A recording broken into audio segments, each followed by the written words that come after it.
Hello my dear student, आपका अपने YouTube channel are के वर्मा मैथ स्पेशल में स्वागत है दोस्तों फिर से। और जैसा कि कल वीडियो नहीं बन पाया था, मौसम इधर बहुत ख़राब था, बारिश वगैरह हो रहा था, तो इसी वजह से हम लोग वीडियो नहीं बना पाए। ठीक है, तो चलो आज की वीडियो में, आज की टॉपिक में हम लोग पढ़ने वाले क्या है वो भी सीख लेते हैं, थोड़ा सा जान लेते हैं।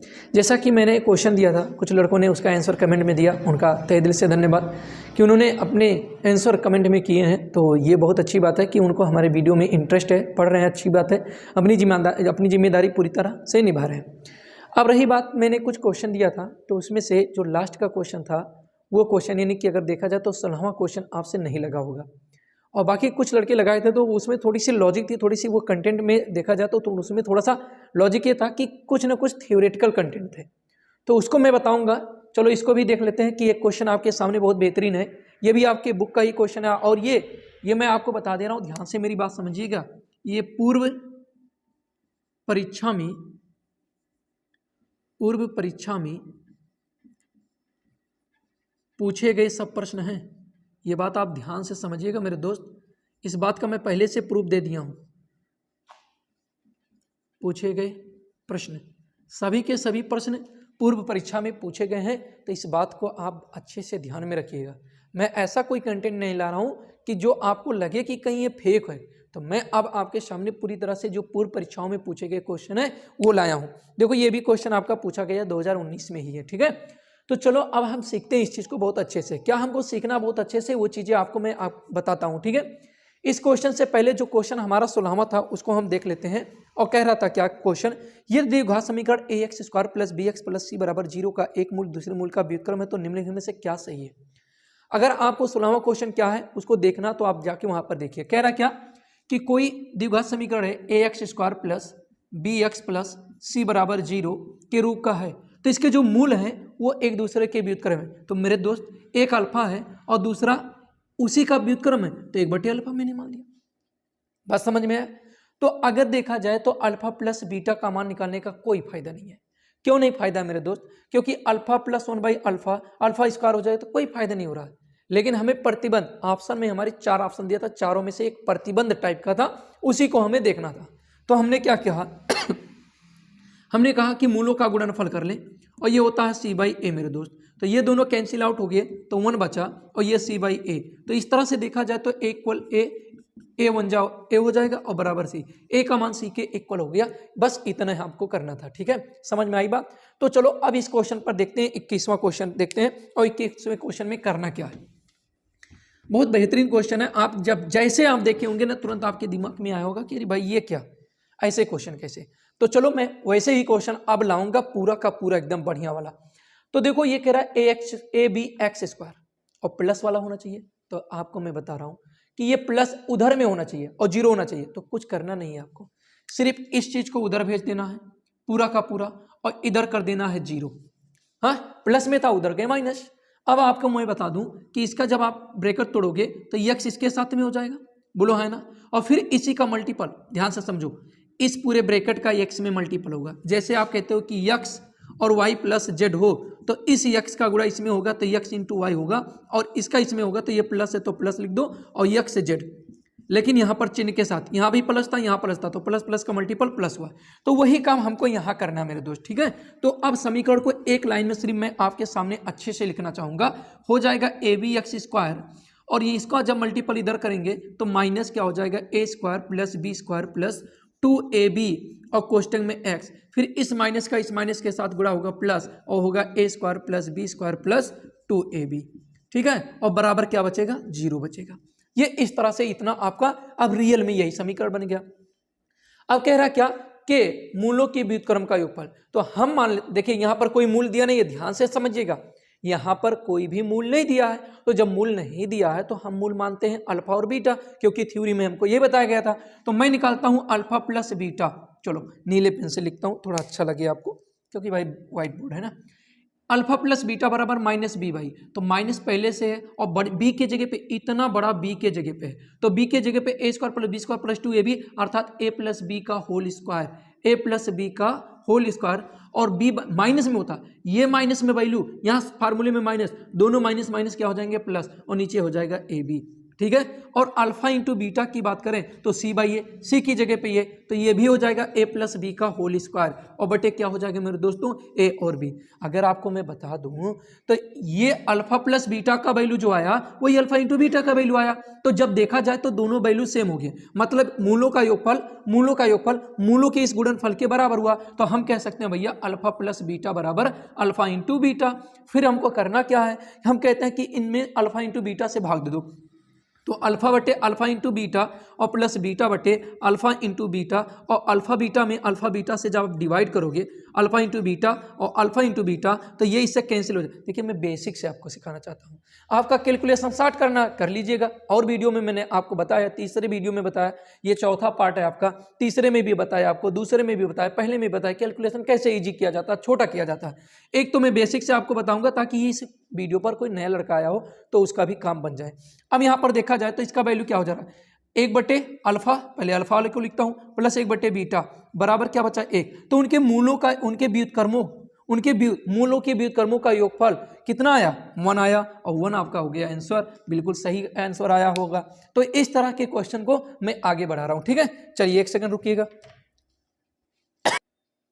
चलिए अगले क्वेश्चन पे चलते हैं। 22वां नंबर क्वेश्चन, ये समीकरण x square minus B x plus C बराबर 0। देखो एक बार क्वेश्चन को देखो, ये भी क्वेश्चन बड़े दमदार है, सही बता रहा हूँ, आप देखने की कोशिश तो करो।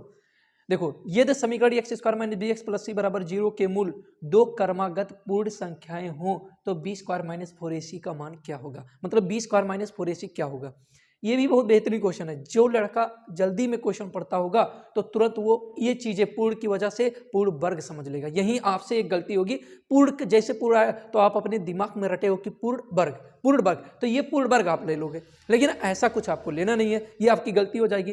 तो हम जानते हैं क्या कह रहा है हमसे, ध्यान से समझो, यही मेन समझने की बात है कि मूल 2 क्रमागत पूर्ण नंबर जैसे 3 हुआ, 4 हुआ, 1 हुआ, 2 हुआ, 2 हुआ, 3 हुआ, तो ये दो क्रमागत है, पूर्ण संख्या है, अपने आप में ये पूर्ण यानी कि इंटीजर है, और इंटीजर के साथ साथ ये पॉजिटिव इंटीजर के साथ साथ एक क्रमागत है 3 और 4 के बीच में, यानी क्रमागत का पहचान करने का मतलब जिन दो संख्याओं के बीच में एक का गैप होता है वो उसे हम क्रमागत संख्या कहते हैं। तो ये दोनों क्रमागत संख्या है, लेकिन इनको तो मानना नहीं है, हमें मानना है कि मूल क्या है।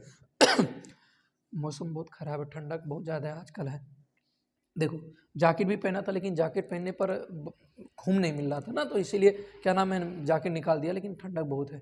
चलिए फिलहाल मैं आपको बताता हूँ, पहला मूल मैंने अल्फा माना और दूसरा मूल क्या होगा, इससे एक अधिक होगा, क्योंकि आप कहें दोनों का अंतर क्या होना चाहिए, 1 होना चाहिए, तभी क्रमागत। तो ये अल्फा और प्लस ये देखा जाए तो बीटा बराबर माइनस बी बाई ए, तो ये माइनस पहले से है, तो यहाँ माइनस माइनस क्या हो जाएगा मेरे भाई, प्लस हो जाएगा। आप ध्यान से समझो, क्योंकि मैं दूसरे वीडियो में बाकायदे बताया हूँ। तो माइनस और माइनस वैल्यू में, माइनस फार्मूले में, और बटे 1 लिखो या ना लिखो इसके मान में कोई फर्क पड़ने वाला नहीं है। तो अल्फा क्या हो जाएगा 2 अल्फा और प्लस 1 इक्वल क्या हो गया, बी हो गया। एंड अल्फा इंटू बीटा की बात करें, यानी alpha into alpha plus 1 equal कितना, सी की बात अगर हम करें आपसे तो सी बाई ए होता है, ए मतलब 1 लिखना कोई जरूरी नहीं है, तो ये हो गया। अब हमसे पूछा क्या है, बी स्क्वायर माइनस 4c, तो मेरे भाई आप बताओ बी का वैल्यू कितना आप निकाले हो, बी का वैल्यू देखा जाए तो 2 अल्फा प्लस 1 का होल स्क्वायर और माइनस 4, सी का वैल्यू कितना निकाले हो, इन दोनों का अगर गुणा कर दे तो अल्फा स्क्वायर और प्लस अल्फा करने अल्फा हो जाएगा। बोलो भैया समझ में आया, ये सी के जगह पे इतना वैल्यू था मैंने रख दिया। अब ये प्लस बी का होल स्क्वायर, तो 2 दूना 4 अल्फा स्क्वायर, 1 का स्क्वायर तो 1 होगा, और 2 1 जा 2 2 जा 4, यानी 4 क्या हो जाएगा, 4a हो जाएगा। अब इसका इधर करें तो माइनस 4a स्क्वायर, और इसका इसके साथ करेंगे तो माइनस 4a हो जाएगा। तो ये फिलहाल इससे कैंसिल, ये फिलहाल इससे कैंसिल, और बचा लास्ट में क्या 1, और ये हो गया आपका करेक्ट आंसर ए ऑप्शन आपका सही हुआ। तो मेरे भाई मेरे दोस्त, अगर आपको वीडियो अच्छी लगे तो आप शेयर कर दीजिए, लाइक कर दीजिए। अब मैं आपको सोच रहा हूँ, थोड़ा सा पहले दिक्कत क्या आता था कि थोड़ा सा ये हल्का हो जाता था, तो अब मैं वीडियो में किसी भी प्रकार का एडिटिंग नहीं कर रहा हूँ। आपको मैं सोच रहा हूँ कि इसकी क्लियरिटी आपको मिले, फेस में क्लियरिटी आवे या ना आवे उससे हमें कोई दिक्कत नहीं है, ठीक है। हम सोच रहे हैं आपको इसमें क्लियरिटी मिलनी चाहिए, इसमें यानी कि जो टॉपिक है टॉपिक आपको अच्छे से दिखना चाहिए, और दिख भी रहा होगा। और बस आपका सहयोग थोड़ा बना है, तो कुछ दिन में हम कुछ चीज़ें और चेंज करना चाह रहे हैं, बस कुछ ही दिन में। तो आप ज़्यादा से ज़्यादा सहयोग करें। इस महीने में देख रहा हूँ काफ़ी लोग चैनल को सब्सक्राइब करने वाली की संख्या धीरे धीरे बढ़ रही है। अब पता नहीं यूपी लेखपाल की वजह से या क्या वजह से, लेकिन वास्तव में इस समय सब्सक्राइब की संख्या बहुत अच्छी बढ़ रही है। और मैं 10,000 के जैसे करीब आ रहा हूँ, और जैसे मैं पहुँच गया उस दिन मैं लाइव आऊँगा, आपसे बात भी करनी है मुझे, ठीक है। तो चलिए फिलहाल वो खुशी आपके साथ शेयर करनी है। तो ये क्वेश्चन हो गया, मैं अगले क्वेश्चन पे चलता हूँ, और वो भी बहुत बेहतरीन क्वेश्चन। चलो और एक बेहतरीन क्वेश्चन, जरा पहले हमारी तरफ नहीं क्वेश्चन की तरफ आपका ध्यान होना चाहिए। देखिए आप क्वेश्चन को पहले और फिर बताइए आपसे लग रहा कि नहीं, क्या क्वेश्चन में दम है कि नहीं। क्वेश्चन में दम है मेरे भाई, सच्ची बता रहे हैं। ये समीकरण x² - px + 54 = 0 के मूल 2:3 के अनुपात में है, तो p का मान ज्ञात कीजिए। क्या लाजवाब क्वेश्चन है। आप क्या करोगे, क्या मानोगे, तो मैं आपको बता रहा हूँ। कह रहा अल्फा और बीटा दोनों का अनुपात कितना है। अगर आप ये चाहते हैं कि अल्फा और अनुपात बीटा बराबर 2:3 मानना चाहते हैं तो भी सही है, कोई दिक्कत नहीं है, एकदम फिट है। लेकिन मैं कहता हूं कि आप ऐसा ना मानो, आप एक काम करो। वो काम करना क्या है कि मैं कहता हूं 2 अल्फा मान लो और 3 अल्फा मान लो। ये थोड़ा सा क्वेश्चन ना सॉल्व करने में आसानी मिलेगा। तो हम कहते हैं अल्फा प्लस बीटा बराबर यानी 2 + 3 यानी 5 अल्फा बराबर क्या होता है -b/a। माइनस पहले से और माइनस फार्मूले में प्लस हो जाएगा, और p/1 यहाँ 1 है तो 1 लिखने की जरूरत नहीं है। अब समझ लीजिए कि क्वेश्चन नंबर 1 अपने दिमाग के लिए। फिर अल्फा इंटू बीटा यानी कि ये हो जाएगा अल्फा की जगह पर इतना, बीटा की जगह पर इतना, और कितना होता है 54। यहाँ पर आप लिखोगे 54। अब यहाँ पर अगर मैं कहूँ 3 दूना 6 अल्फा स्क्वायर तो ये हो जाएगा आपका 54। अब यहाँ से 6 9 54 हो जाएगा, बोलो तो ये हो जाएगा अल्फा स्क्वायर बराबर आपका 9 हो जाएगा। तो अल्फा बराबर +-3 आ गया, अल्फा का मान +-3 आ गया, तो हमें p निकालना था। तो p का वैल्यू जब यहाँ पर हम रखेंगे तो 5 × 3 यानी 15 प्लस में हो सकता है, और p मतलब वैल्यू माइनस रखोगे, कौन -3 रखोगे तो -15। अब दोनों में जो ऑप्शन आपका मिल जाए। फिलहाल यहाँ पर क्वेश्चन आया है तो 15 प्लस में आया है तो प्लस में हो गया, लेकिन आपके दिमाग में ये हो गया कि सर जी प्लस और माइनस दोनों अगर आ जाए तो प्लस और माइनस एक साथ, जब कभी भी आना होगा तो प्लस माइनस दोनों एक साथ आएंगे। लेकिन कभी कभी इंडिविजुअल मतलब दोनों अलग अलग तरीके से नहीं आएंगे कि इसमें 15 प्लस में आ जाए -15 आ जाए, तो ये संभव नहीं है। जो कि आपके सामने क्वेश्चन बना दिया गया है, तो ये क्वेश्चन इस तरह से है। ठीक है मेरे भाई, देखो क्वेश्चन को आपके सामने जस्ट कुछ लाइनों में मैं लगा के आपके सामने सॉल्व कर दिया हूं। ठीक है, तो अगले क्वेश्चन पर चलते हैं, 24 नंबर क्वेश्चन पे। चलिए आपके सामने एक और बेहतरीन क्वेश्चन। अभी आप देखेंगे तो आप सोचकर कहेंगे कि क्या अलग अलग, हर क्वेश्चन बिल्कुल अलग।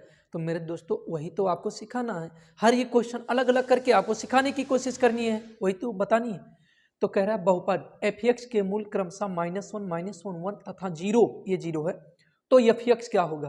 तो अभी कुछ समय पहले यानी वीडियो 2 में मैंने आपको बताया था, लास्ट में चल के मैंने बताया था, क्या बताया था कि यदि किसी भी बहुपद के मूल दिए हों, क्या दिए हों, अल्फा दिए हों, बीटा दिए हों, गामा दिए हों, डेल्टा दिए हों, गामा दिए हों, डेल्टा दिए हों, फाई साई जो भी दिया हो, उसे हमें कोई दिक्कत नहीं है। मैं कहता हूँ कितना भी बहुपद हो, कितना भी मूल दिया हो, लेकिन जब इसका हम बहुपद बनाएंगे तो हमने कहा x minus alpha, x minus beta, x minus gamma, x minus delta dot dot dot dot dot dot. तो ये हमारे बहुपद का रूप हो गया। क्या हो गया, बहुपद का रूप हो गया। तो बताइए ये माइनस में है, तो इधर जब देखिए ये जब प्लस में था तो माइनस में, प्लस था तो माइनस में, प्लस था तो माइनस में, प्लस था तो माइनस में, तो ये माइनस में है तो प्लस में हो जाएगा, ये भी माइनस में है तो प्लस में हो जाएगा, ये भी प्लस में है तो माइनस में हो जाएगा, और ये 0 भैया तो -0 कर दीजिए। और आप जानते हैं कि यदि किसी भी वैल्यू में से ये 0 को घटाया जाए तो इसके मान में कोई फर्क नहीं पड़ता, यानी x का x ही रह जाएगा। x हो गया, x + 1 का x + 1 में मल्टीपल होगा तो x + 1 का होल स्क्वायर एंड x - 1। इस तरह से देखा जाए तो ऑप्शन नंबर 3 मिल गया, खत्म हो गया कहानी इसका। ठीक है, चलिए अगले क्वेश्चन पे चलते हैं। चलिए अब इस क्वेश्चन 25 नंबर को आप देखेंगे ना तो आपका आंसर तो डायरेक्ट आ जाएगा, लेकिन बताइए कौन सा आंसर है आपका। आप देखेंगे कि ax² + bx + c = 0, तुरंत आप कहेंगे इसमें से आंसर कौन होगा, तो आप डायरेक्ट बता देंगे फटाक से। कितना अच्छा आपका IQ है कि आपने बता दिया इतना, यानी कौन सा बताया आपने, x = -b + -b² - 4ac/2 यही तो मैंने बताया था। दूसरी नहीं तीसरी वीडियो में मैं आपको यही चीज बताया था कि x = -b + -b² - 4ac/2। लेकिन ये है क्या, ये है क्या, इस बहुपद का या इस समीकरण का, बहुपद नहीं, इस समीकरण का हल निकालने, मूल निकालने के लिए बना है। लेकिन आपसे एक चीज कह रहा है, ध्यान दीजिए, ये कह रहा है x में सर्वसम का है तो क्या होगा।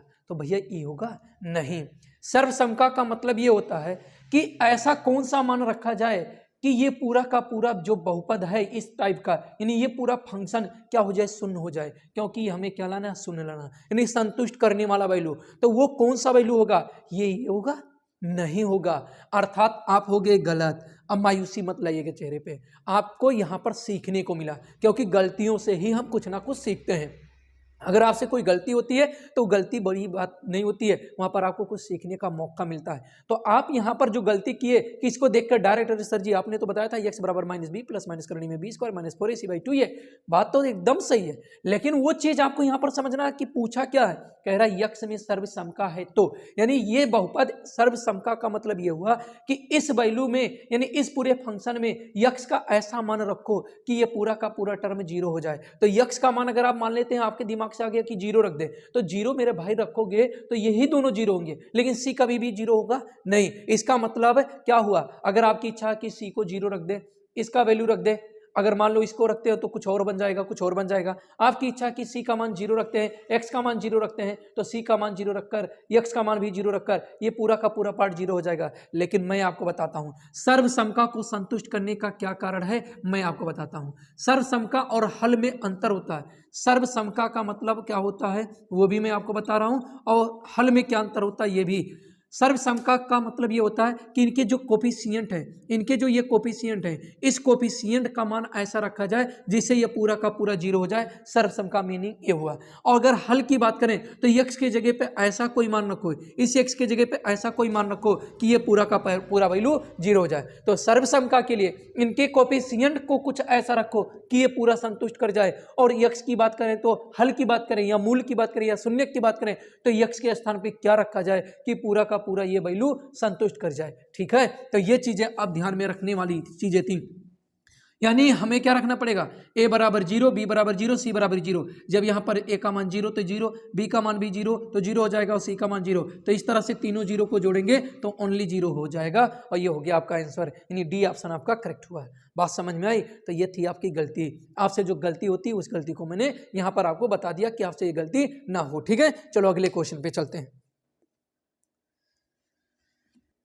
अब देखिए, हमने आपके सामने कुछ और टॉपिक लाया जिसका नाम क्या है कि द्विघात समीकरण के मूलों के लक्षण पहचानना। इस पर भी क्वेश्चन आता है, तो इसीलिए मैं आपसे एक बात का रिक्वेस्ट करता हूँ, कभी भी ना आप थ्योरी को बढ़िया से समझिए। जब आप थ्योरी बढ़िया से समझेंगे ना तभी क्वेश्चन बहुत बढ़िया से कर पाएंगे, अन्यथा तो फिर वो मिस्टेक हो जाएगा। तो देखिए कह रहा क्या, द्विघात समीकरण के मूलों के लक्षण। तो देखिए मूलों के लक्षण को पहचानने के लिए क्या किया जाता है, एक डिस्क्रिमिनेंट्स होता है। हाँ, डिस्क्रिमिनेंट्स का मतलब होता है विविधकर।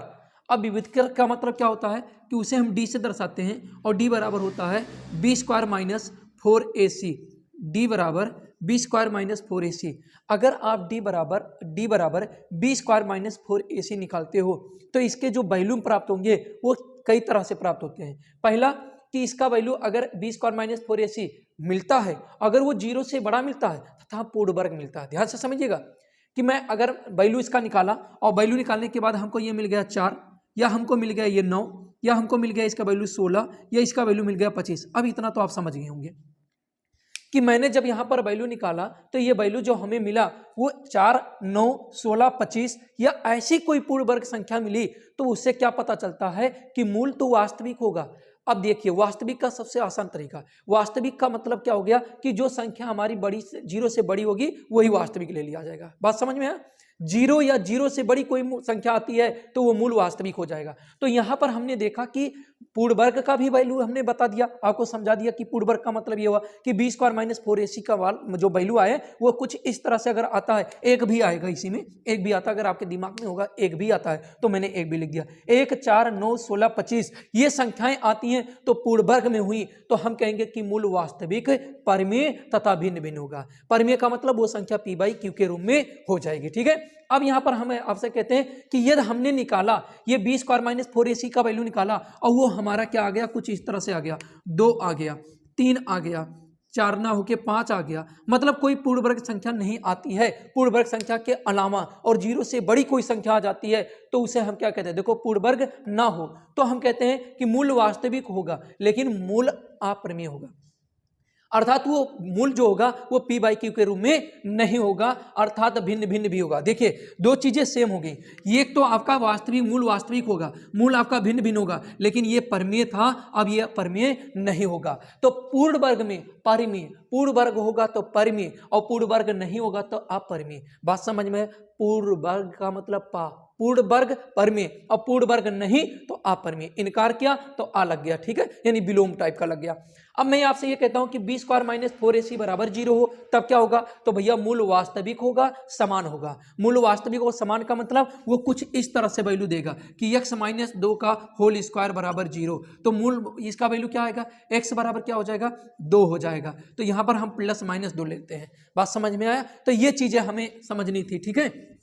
चलिए अब हम यहाँ पर ये चीजें समझना चाहते हैं कि ये बी स्क्वायर माइनस 4ac, इसी पर बहुत क्वेश्चन लगता है वो, लेकिन अभी मैं आपको ये थ्योरी कराने के बाद करूंगा। बी स्क्वायर माइनस 4ac बराबर 0 तो मूल वास्तविक और समान होगा, लेकिन अगर यहीं पर ये एक प्रॉपर्टी और होता है, इसका मैं लिखा नहीं लेकिन वो भी देख लीजिए। बी स्क्वायर माइनस 4ac और इसका मान 0 से क्या हो जाए? छोटा आ जाए, अर्थात ऋणात्मक वैल्यू हो। ये बी स्क्वायर माइनस 4ac एक ऋणात्मक वैल्यू आए तो मूल क्या होगा? तो भैया मूल वास्तविक नहीं होगा, मूल वास्तविक नहीं होगा, और मूल आपका क्या होगा? समान भी नहीं होगा। क्या होगा? मूल वास्तविक तथा समान नहीं होगा। ये चीज आपको समझना था, ठीक है। तो इसकी 4 प्रॉपर्टी होती है, इसी के अनुसार हम क्या करते हैं कि किसी भी द्विघात समीकरण के मूलों का पहचान करते हैं कि मूल वास्तविक होगा, परमेय होगा, अपरमेय होगा, वास्तविक होगा या समान होगा या समान नहीं होगा। अगर हम वास्तविक कहते हैं कि वास्तविक नहीं होगा तो इसे हम क्या कहते हैं? वास्तविक नहीं होगा, तो इसे हम काल्पनिक कहते हैं। क्या कहते हैं? काल्पनिक यानी अधिकल्पित होगा, ठीक है। तो ये भी चीजें हम इसी वर्ड में लेते हैं कि अगर मूल वास्तविक नहीं हुआ तो उसे काल्पनिक और अधिकल्पित कहते हैं, ठीक है मेरे भाई। अब इस पर क्वेश्चन की बात अगर हम करें, तो क्वेश्चन एक हमारे पास इस तरह का क्वेश्चन है कि कह रहा समीकरण 2x square plus 2x plus 5, ध्यान से समझिएगा। कह रहा कि 2x square plus 2x plus 5 बराबर 0, 2x स्क्वायर प्लस 2x और प्लस 5 बराबर 0 कह रहा क्या के मूल हैं, परमेय हैं, अपरमेय हैं, समान हैं या काल्पनिक हैं, यही हमसे पूछ रहा है, ठीक है। तो अब हम देखते हैं कि सबसे पहले बी स्क्वायर माइनस 4ac का वैल्यू निकालते हैं। दिख रहा भाई? बी की बात करें तो 2 का स्क्वायर 4 हो जाएगा, और माइनस 4 की बात करें तो 4 हो जाएगा, 4 दूना 8। देखो 2 यहाँ पर लाके ए की जगह मेरे दोस्त ये रखा, सी की जगह पे ये रखा, क्या जरूरत है गुड़ा उड़ा करने के लिए, रखने के लिए। तो 4 दूना 8 हो जाएगा, 8 पंचे 40, अगर 40 में से 4 जाएगा तो माइनस 36 बचेगा। तो मेरे दोस्त ये बताओ इसका वैल्यू क्या आया? 0 से कम आया, तो 0 से कम आएगा तो उसे क्या कहोगे? वास्तविक नहीं है। क्या कहोगे? वास्तविक नहीं है। लेकिन आपके जो ऑप्शन दिया है उसमें ये वर्ड ही नहीं दिया कि वास्तविक नहीं है, उसमें कह रहा काल्पनिक है। जब वास्तविक की बात नहीं होती है तो हम उसे कहते हैं काल्पनिक है। क्या है? काल्पनिक है। तो बात मेरे समझ में है मेरे दोस्त, मेरे भाई। तो देखो ज़्यादा वीडियो तो हम लंबी ले नहीं जाएंगे, आप तो हमारी प्रॉब्लम समझते हैं, ठीक है। और मैं आपसे एक चीज़ फील कराना चाहता हूँ, वो चीज़ सबसे ज़्यादा क्या है कि हर क्वेश्चन को हमको मिटाना पड़ता है। ये हमारा ये मिटाने वाला है, इसी से हम इसको मिटाते हैं। भाई जिनके पास डिजिटल बोर्ड है, आप वहाँ पर अगर बेटर फील करते हैं तो कोई बात नहीं, लेकिन कंटेंट मैं उनसे कम नहीं दे रहा हूँ। भाई उनका क्या, ऐसे कर दिए तो आ गया क्वेश्चन, तो उनको मिटाना नहीं, लेकिन उनको भी फीड करना पड़ता है, उनको भी मेहनत करनी पड़ती है, ऐसी बात नहीं है। लेकिन मेरे दोस्त मैं यही कर रहा हूँ आपके सामने, और ऐसे रहूँगा जब तक हमारे पास भी इंतजाम नहीं हो पाएगा। बस आपके साथ की ज़रूरत है, जैसे जैसे आपका साथ बनता गया वैसे वैसे हम भी कहीं ना कहीं थोड़ा सा चेंजिंग लाते रहेंगे, थोड़ा थोड़ा करके, बहुत ज़्यादा नहीं, बस थोड़ा थोड़ा, क्योंकि इतना बड़ा तो अपना काम है नहीं कि जिससे हम चेंज कर दें, डायरेक्ट चेंज कर दें। तो फिलहाल मैं कंटेंट आपके लिए बहुत बेहतर, यूपी लेखपाल की जितनी भी कंटेंट है मैथ की, तो मैं वो पूरा का पूरा जानदार लाऊंगा। मैं बार बार कहता हूं कि मैथ आपको यूपी लेखपाल की पूरा का पूरा इसी चैनल पर एकदम समझ लीजिए बेहतरीन वाला मिलेगा। जो लड़के पॉलिटेक्निक एंट्रेंस की एग्जाम की तैयारी करते हो वो भी बहुत बेहतरीन तरीके से इसको पढ़ सकते हैं। क्लास 10th का कोई स्टूडेंट हो जो यूपी बोर्ड की तैयारी करता है, सेम टू सेम उसी की कंटेंट है। 9th का स्टूडेंट है तो वो भी कंटेंट को पढ़ सकता है, कोई दिक्कत नहीं है, ठीक है मेरे भाई। तो मैं आपसे हाथ जोड़ के निवेदन करता हूँ कि आप कम से कम वीडियो को शेयर कीजिए, चैनल को सब्सक्राइब कर लीजिए। भाई हमारा छोटा चैनल है तो मैं आपसे रिक्वेस्ट कर रहा हूँ, आपसे बड़ा चैनल वाला कोई रिक्वेस्ट नहीं करेगा, सच्चाई बता रहा हूँ, लेकिन मैं आपसे इसीलिए रिक्वेस्ट कर रहा हूँ और ऐसे हमेशा करता रहूँगा क्योंकि आपके साथ की ज़रूरत है और मुझे भी कुछ चेंजिंग करनी है, ठीक है। फिलहाल मोबाइल से तो वीडियो बन ही रहा है, आपको जैसा दिखेगा तो वो तो दिख ही रहा है। तो फिलहाल इसी पर इसको ख़त्म करते हैं, बाकी आप मस्त रहिए, व्यस्त रहिए, अपने आप को हमेशा स्वस्थ रखें। जय हिंद दोस्तों।